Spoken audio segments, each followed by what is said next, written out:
पुण्यात्माओं देखो, हमें अभी तक ज्ञान तो कैख भी नहीं था अध्यात्म मार्ग का। वैसे अपनी परंपरागत साधनाएं पुण्यात्मा किया ही करते हैं, वो डट नहीं सकते, रुक नहीं सकते, उनकी आत्मा में इतनी तड़प होती है। अब परमात्मा हमें थोड़ा बहुत कष्ट अवश्य रखेगा। यदि आपको सर्व सुख यहाँ प्राप्त होगे तो आप वही हो जो सर्व सुख को सतलोक में ठोकर मार खाएंगे।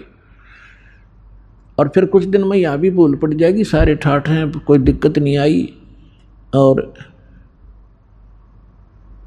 वो जो लगन लगाना चाहते हैं सतलोक में की कसक बनाना चाहते हैं, वह भूल पड़ जाएगी। तो आपको थोड़ी बहुत जो तकलीफ हो रही है उसके दो कारण समझना।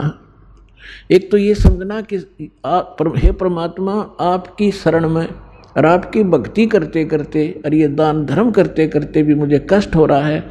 आपकी शरण में ना होता तो ना जाने के बिजली गिर जाती मेरे घर के ऊपर, मेरे शरीर के ऊपर। और ये सत की सत मानना। कुछ भक्त क्या होते हैं जो 1-2 वर्ष साधना कर लेते हैं, 5-6 महीने नाम ले लिया, 5-4 महीने फिर छोड़ छाड़ गए। गलती तो उनकी अपनी होती है, क्योंकि मर्यादाहीन हो जाने से परमात्मा की पावर जाना बंद हो जाती है।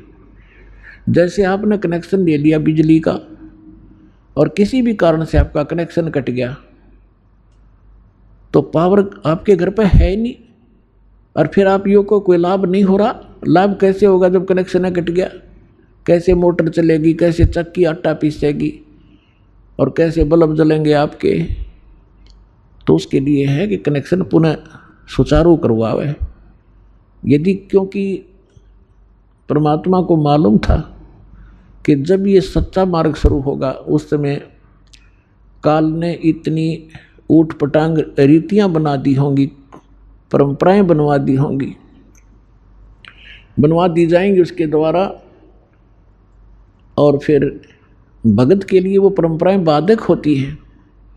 जो सांसारिक रीति होती है वो भगत के लिए बाधक होती है, उनसे उल्टा हटना पड़ता है। और हमारे समाज के अंदर वो इतनी घर कर चुकी होती है तो भक्तों के लिए वो बाधक बन जाते हैं समाज के व्यक्ति।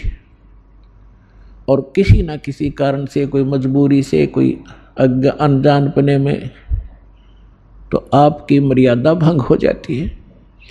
उसके लिए सुविधा दी है कि आप हृदय से पुकारो और फिर आगे ऐसी गलती ना हो, समाज से संघर्ष करो, लड़ना नहीं है। अब वो आपकी बात नहीं मानते हैं तो आप भी उनकी मत मानो भक्ति मार्ग में, और बाकी जो कोई सलाह अच्छी देता है संसारिक कार्यों की, उसको स्वीकार करो। तो उस कारण से आप किसी ना किसी कारण से मर्यादा भंग हो जाती है तो आपको हानि होना प्रारंभ हो जाएगी।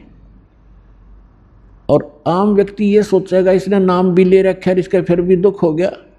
वो दुख उसके कारण भी हो सकता है कि नाम खंडित हो गया, परमात्मा का प्रोटेक्शन आपके सिर से हट गया, तो काल तो फिर लठ लिए खड़ा है, कभी ठोक देगा। तो हमने सबसे बड़ा इस मार्ग पर सफल होने के लिए परमात्मा की मर्यादा का पालन करना है। कबीर साहब कहते हैं, जब लग हंसा हमरी आना, काल लगे ना तुमरा बाना। परमात्मा ने कहा कि जब तक ये मेरा हंस, मेरी आत्मा